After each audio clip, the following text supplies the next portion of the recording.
গাধাকে সৃষ্টি করার পর তাকে বলা হলো সকাল থেকে সন্ধ্যা পর্যন্ত তাকে ক্লান্তিহীন পরিশ্রম করতে হবে, সারা জীবন তাকে পিঠে ভারী বোঝা বইতে হবে, খেতে পাবে শুধু ঘাস, আর তার মাথায় কোনো বুদ্ধি থাকবে না। তার আয়ু হবে 50 বছর। গাধা করজোড়ে সৃষ্টিকর্তাকে বলল, আমি এত বছর বাঁচতে চাই না, আমাকে 20 বছর আয়ু দেওয়া হোক।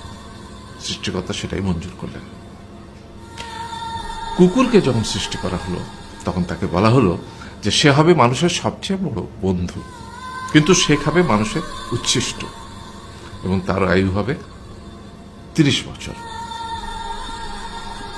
কুকুর সৃষ্টিকর্তাকে বলল, আমি এত বছর বাঁচতে চাই না, আমাকে 15 বছর আয়ু দেওয়া হোক। সেটাই মঞ্জুর করা হলো। এরপর বানরকে বলা হলো, তুমি শুধু গাছের এ ডাল থেকে ও ডালে ঝুল খাবে এবং নানান রকম ফন্দি ফিকির করে মানুষকে আনন্দ দিবে, তোমার আয়ু হবে 20 বছর। মানুষ বলল, আমি 20 বছর বাঁচতে চাই না, আমাকে 10 বছর দেওয়া হোক। সেটাই মঞ্জুর করা হলো। এবার এলো পুরুষ মানুষের পালা। তাকে বলা হলো যে তুমি হলে প্রাণীকুলের মধ্যে সবচেয়ে বিচক্ষণ এবং বুদ্ধিমান, সেই জন্য তোমাকে প্রাণীদের শিরোমণি করা হলো এবং তোমার আয়ু হবে 20 বছর।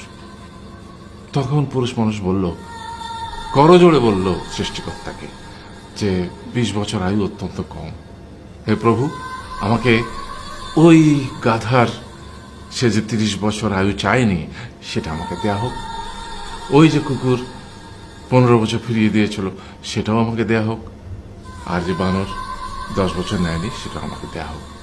20 বছর অত্যন্ত কম, আমি দীর্ঘদিন বাঁচতে চাই। সৃষ্টিকর্তা সেটাও মঞ্জুর করলেন। তারপর কি হলো? সেই থেকে ছেলেরা পুরুষ মানুষ হিসেবে বাঁচে 20 বছর, তারপরের 30 বছর সংসারের বোঝা পিঠে করে বয়ে বেড়ায়, সেটা কার মতো? গাধার মতো। তারপরের 15 বছর সে তার ছেলেমেয়েরা যা দেয় সেই রকম ঠিক কুকুরের মতো উচ্ছিষ্ট খেয়ে বাঁচে।